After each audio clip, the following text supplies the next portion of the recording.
it's kind of cool. We're sitting, look at where we are here on the dock. It's been, over 7 years before I drove onto this property in Treasure Island, and this was at the time a vacant restaurant that had been shut down for a number of years. Captain K's, they called it. Anyways, it's such a great thing to be able to see and talk to people that are here, that are working here, and people that are coming here, and have them loving it. That doesn't happen often. As an entrepreneur, that you have, seemingly something that lives have changed because of a business deal or a business circumstance. And we got fortunate enough to be able to buy the real estate here, and there are a lot of aspects of putting that deal together. It was tricky, and but it came together. You need my picture again? Yes, looking good.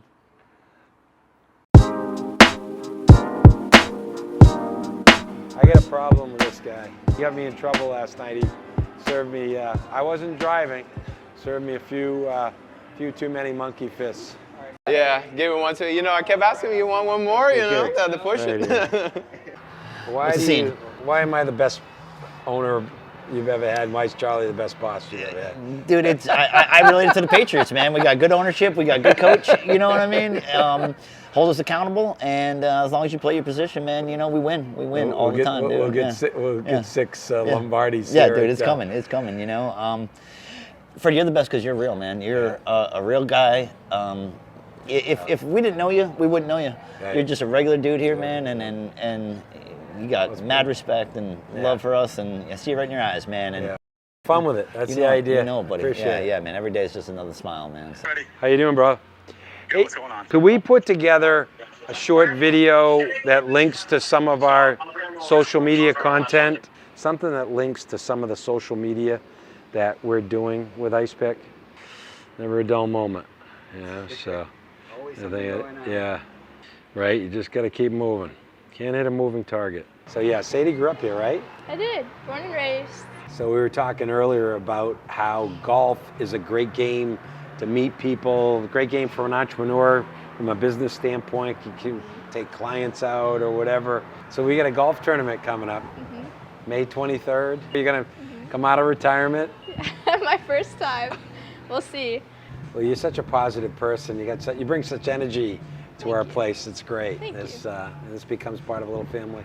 So if you want some golf tips, you can come down at Sea Dog Treasure Island to the lower bar. Yeah, I'll help you. I'll fix you up. Talk you through it. Yeah. A lot of this area of Treasure Island was developed in the 60s, 70s. It's gradually being redeveloped, but not aggressively being redeveloped as a lot of areas of Florida. Some of that relates to the fact that the town necessarily doesn't want a big influx of people, but we gotta watch this coming across. Hopefully this guy won't come kill us here. Oh boy. So this was one of the benefits of doing the restaurant, the Sea Dog Treasure Island location, was this piece of property came with it.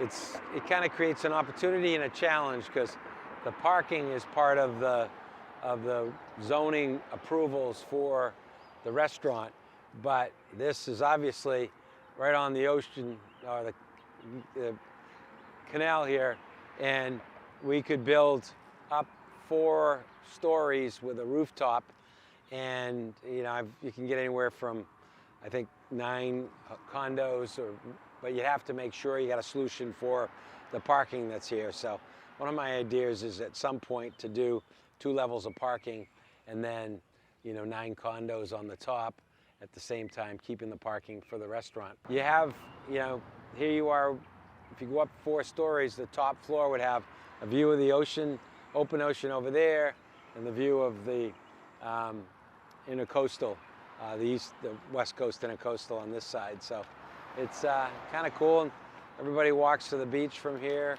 So we'll go check out the beach. You can keep in touch with everything, right? What's going on in Maine, what's going on in the UK as much as possible, all from your cell phone. Like if, as a kid, somebody said that to you, you'd be like, are you kidding me? So back in 1983, I was managing a building at, in Portland, Monument Square, and I got a call, and the guy said he wanted to meet me because he wanted to set up a lease on the roof. And I said, what do you mean you want to? He says, yeah, I want to lease it in case we win the bid for the cell tower. I want to put a cell tower on the roof in the center of Portland. And I said, well, what's a cell tower? And then he came over and explained to me everybody's going to have phones, and they're going to be connecting like this. And that time I hadn't even heard the whole word about cell phones. So it was crazy today that we can, run your whole life from your cell phone, and basically everybody you see from every walk of life has a cell phone. You can be on the beach, you can be on a ski lift, you can be wherever, and you can still be working or keeping in touch. And in a lot of ways, if you work it for you, I think it can be great. If it doesn't, you don't, or figure out how to put it down or not have it control you, which I've had my moments, where you basically become too, got to pick it up, and I try now to keep it away when I'm going to have personal conversations or dinner, or when it's a work day or I'm mostly working. I'll just clear my head by going for a walk, sit there and look at the water or the ocean and get work done. Or if I'm in Maine, the same thing, and or traveling.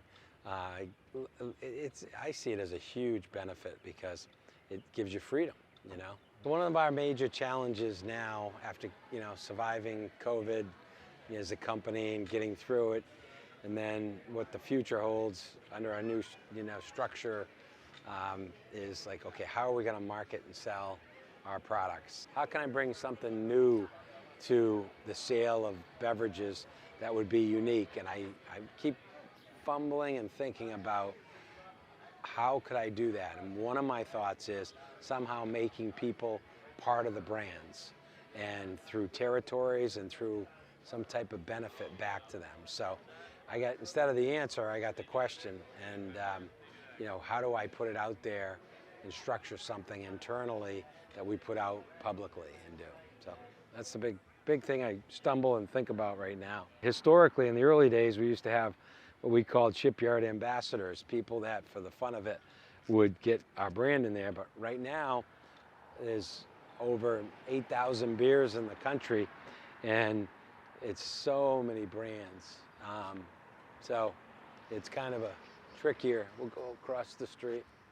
It's kind of a trickier time that there's, at some point, some of these brands are going to go away, and the industry is going to be in flux and change. And so I got to come up with a different strategy as a private, not many breweries are owned by one or two people.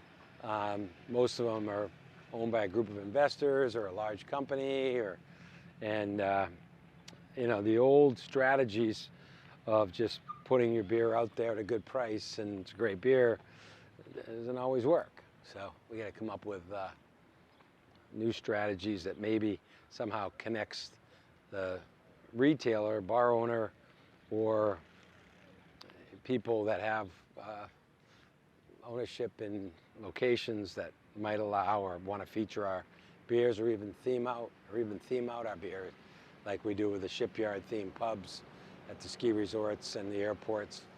So that's our big question right now.